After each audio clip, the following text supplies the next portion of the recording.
Terça, 23 de março de 2021, leitura do Livro dos Médiuns, capítulo 5, continuação das manifestações físicas espontâneas. O fenômeno de transporte apresenta uma particularidade notável, e é que alguns médiuns só o obtêm em estado sonambúlico, o que facilmente se explica. Há no sonâmbulo um desprendimento natural, uma espécie de isolamento do espírito e do perispírito, que deve facilitar a combinação dos fluidos necessários. Tal o caso dos transportes de que temos sido testemunha. As perguntas que se seguem foram dirigidas aos espíritos que os operaram, mas as respostas se ressentem, por vezes, da deficiência dos seus conhecimentos. Submetemo-las ao espírito Erasto, muito mais instruído do que do ponto de vista teórico, e ele as completou, aditando-lhes notas muito judiciosas. Um é o artista, o outro o sábio, constituindo a própria comparação dessas inteligências um estudo instrutivo, porquanto prova que não basta ser espírito para tudo saber. Primeira, diz-nos, peço, por que os transportes que acabaste de executar só se produzem estando o médium em estado sonambúlico? Isto se prende à natureza do médium. Os fatos que produzo, quando o meu está adormecido, poderia produzi-los igualmente com outro médium em estado de vigília. Segunda, por que fazes demorar tanto a trazida dos objetos?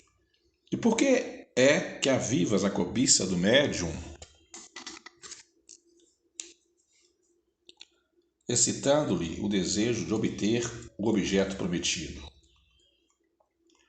O tempo me é necessário a preparar os fluidos que servem para o transporte. Quanto à excitação, essa só tem por fim, muitas vezes, divertir as pessoas presentes e os sonâmbulos. Nota de Erasto. O espírito que responde não sabe mais do que isso. Não percebe o motivo dessa cobiça, que ele instintamente aguça sem compreender o efeito. Julga proporcionar um divertimento, enquanto que, na realidade, provoca sem suspeitar uma emissão maior de fluidos. É uma consequência da dificuldade que o fenômeno apresenta. Dificuldade sempre maior quando ele não é espontâneo, sobretudo com certos médiuns. Terceira, depende da natureza especial do médium a produção do fenômeno e poderia produzir-se por outros médiuns com mais facilidade e presteza? A produção depende da natureza do médium, e o fenômeno não pode produzir senão por meio de naturezas correspondentes. Pelo que toca à presteza, o hábito que adquirimos, comunicando-nos frequentemente com o mesmo médium, nos é de grande vantagem. Quarta, as pessoas presentes influem alguma coisa no fenômeno? Quando há da parte delas incredulidade, oposição, muito nos embaraça. Preferimos apresentar nossas provas aos crentes e a pessoas versadas no espiritismo. Não quero, porém, dizer com isso que a má vontade consiga paralisar-nos inteiramente. Quinta, onde foste buscar as flores e os confeitos que trouxeste para aqui?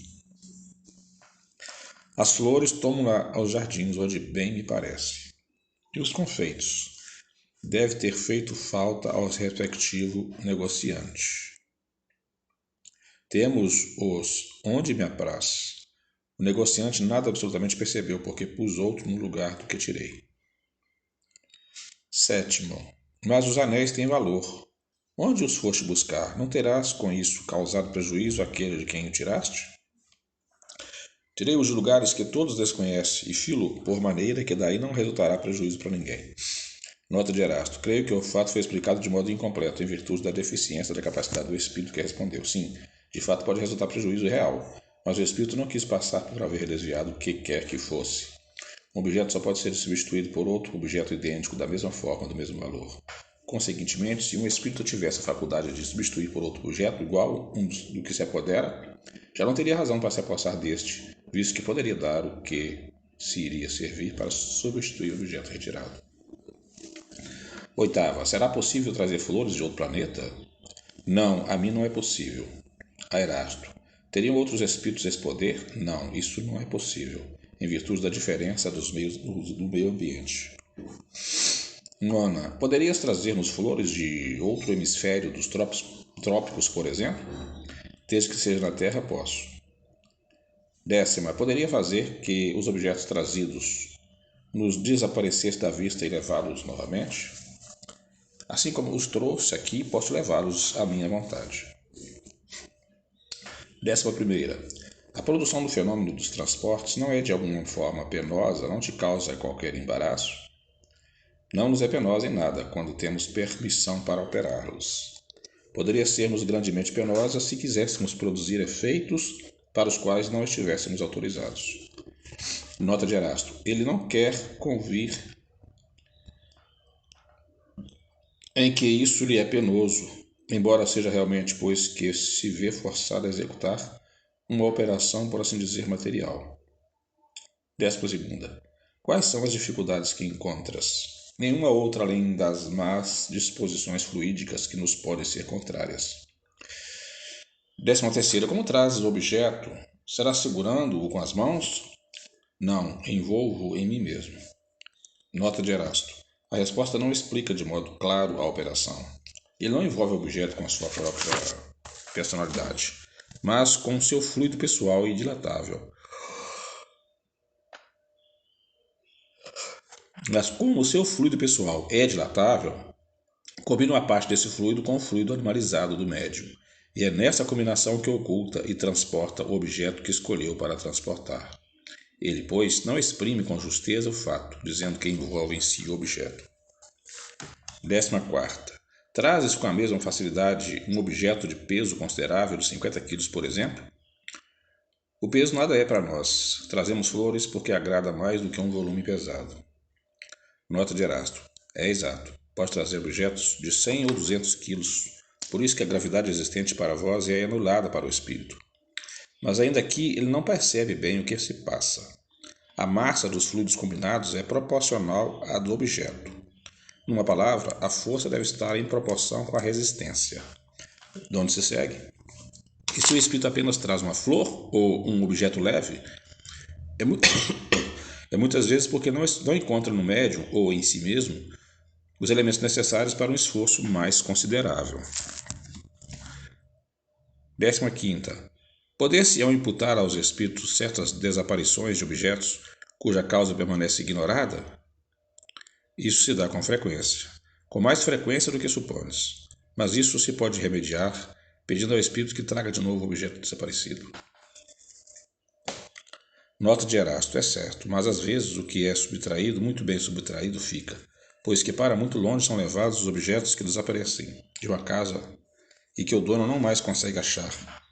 Entretanto, como a subtração dos objetos exige quase que as mesmas condições fluídicas que o trazimento deles reclama, ela só se pode dar com um concurso de médiuns dotados de faculdades especiais.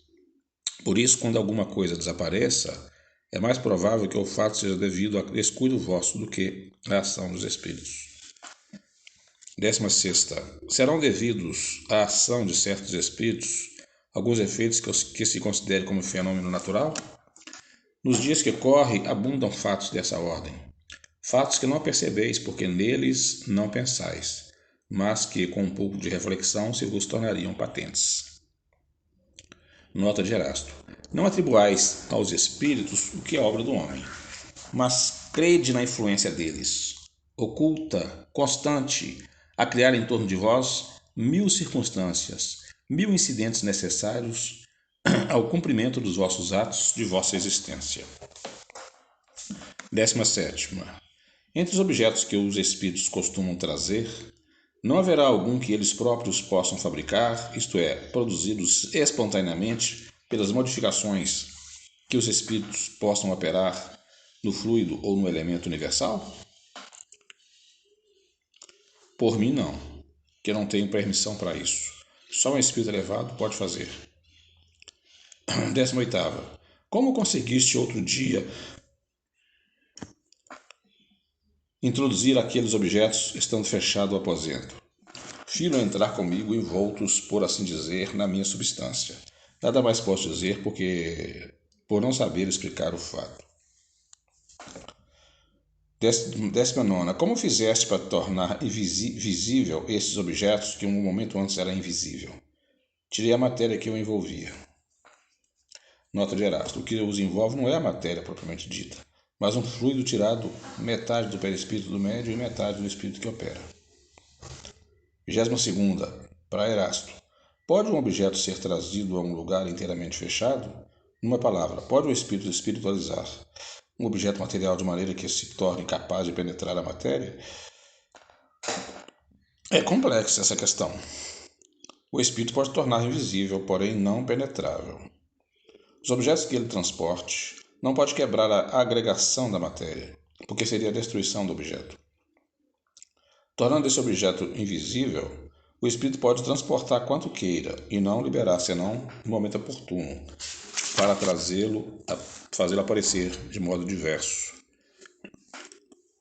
As coisas com relação ao que compomos. Como nestes só introduzimos os elementos da matéria, como estes elementos são essencialmente penetráveis, e ainda com nós mesmos penetramos e atravessamos os corpos mais condensados com a mesma facilidade com que os raios solares atravessam uma placa de vidro. Podemos perfeitamente dizer que introduzimos o objeto num lugar que esteja hermeticamente fechado, mas isso somente nesse caso. Nota: quanto à teoria da formação espontânea dos objetos, veja-se adiante o capítulo intitulado Laboratórios do Mundo Invisível.